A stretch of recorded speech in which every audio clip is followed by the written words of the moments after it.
Formula ఈ race కేసులో ED దర్యాప్తు ముమ్మరంగా కొనసాగుతోంది. ఈ కేసులో ఆరోపణలు ఎదుర్కొంటున్న బీఆర్ఎస్ వర్కింగ్ ప్రెసిడెంట్ మాజీ మంత్రి కేటీఆర్ కు నోటీసులు జారీ చేసింది.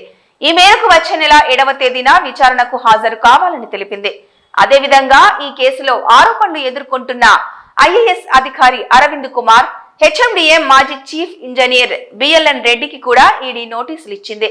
ఈ మేరకు అరవింద్ జనవరి 2న, బిఎల్ఎన్ రెడ్డి జనవరి 3న విచారణకు రావాలని నోటీసుల్లో పేర్కొంది.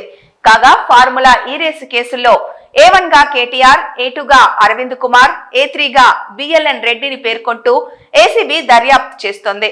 ఇదే కేసులో మనీ లాండరింగ్ ఆరోపణలపై ఈడీ విచారణ ప్రారంభించింది.